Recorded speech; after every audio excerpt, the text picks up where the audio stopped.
Chair, I have direct, straight questions.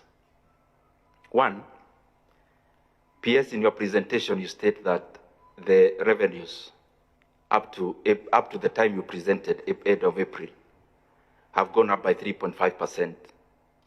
Inflation is 4.1%.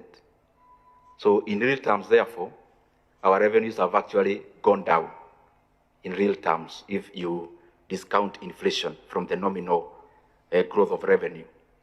So in your assessment as the National Treasury, are the taxes of 2023 and last year worth it? And especially given the debate they generated, but clearly through the figures you have presented, there is actually no revenue from those taxes. Secondly,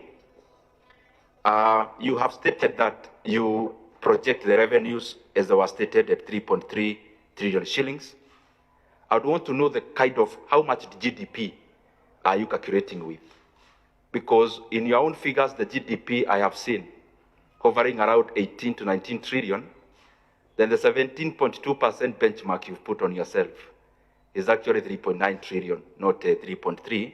So because most of our decision making will be based on the GDP, how much GDP are you dealing with in terms of this financial year? The other issue I asked the chairman for, you interact a lot with our committee and finance, housing levy.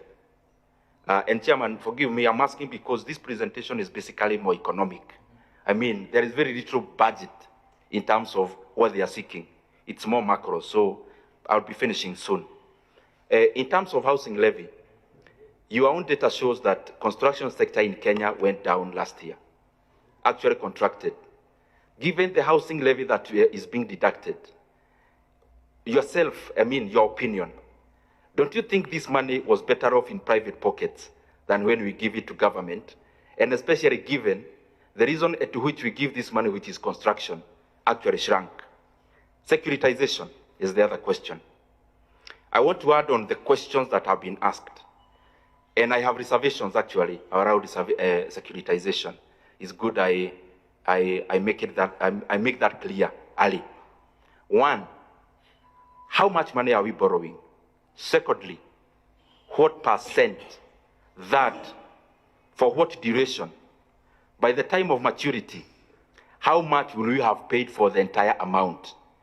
And then on that securitization, supposing now PS, when you are PS for the National Treasury, you came into your position and your predecessor had securitized all the revenues of government. And the other question on that, is this money debt? And if it is debt, is it in the books of government as a debt? If it's not a debt in your treatment, what would happen if a new CS for transport comes and issues a gazette notice that removes the 7 shillings? The fallback position is debt. And if it is guaranteed, is it in the government books? Those are the questions I'd want around securitization. As I go to the finish, today's newspaper is glaring, and if you actually go into the pages, there is an attempt to clear the air on the usage of NHIF pension money and CPF pension money in aid of infrastructural development. Honorable PS, honestly, why would we put the workers of Kenya in such a hotline?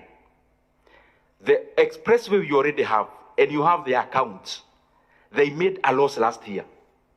And then we are here pressuring the pension funds, and especially NSSF and PCF, to invest in a project or in nature of projects that I have shown in the past they are not attractive in terms of their commercial viability. Is it prudent that the NSSF invests pension money in infrastructure projects, and especially given the example we already have is making losses? Privatization is the other one. I saw there is an attempt to privatize some of the government assets, and especially Safaricom.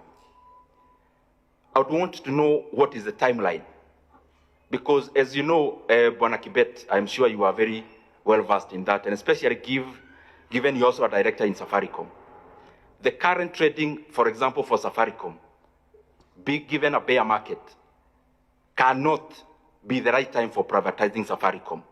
What is the valuation of Safaricom in terms of privatization, are Kenyans getting value for money? Very lastly, please, PS, when you go back to the office, this is my request. Go and do a memorandum to this committee. The same way you have requested some additional expenditure. Please do a memorandum. One, the budget that you are making is short in terms of capitation money. Has no 6 billion for examinations.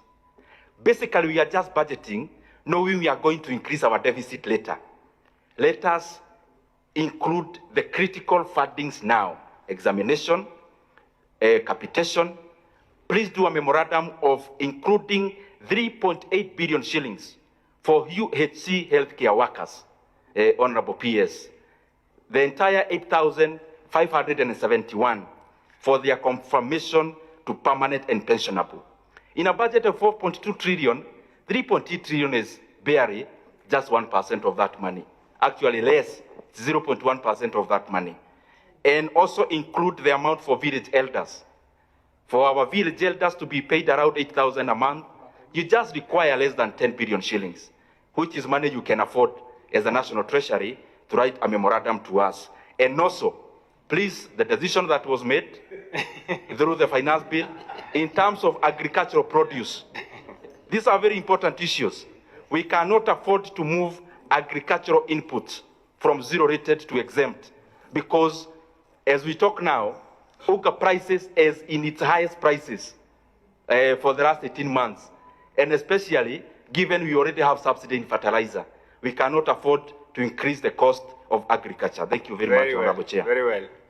Yeah. This issue of 1/4, one line for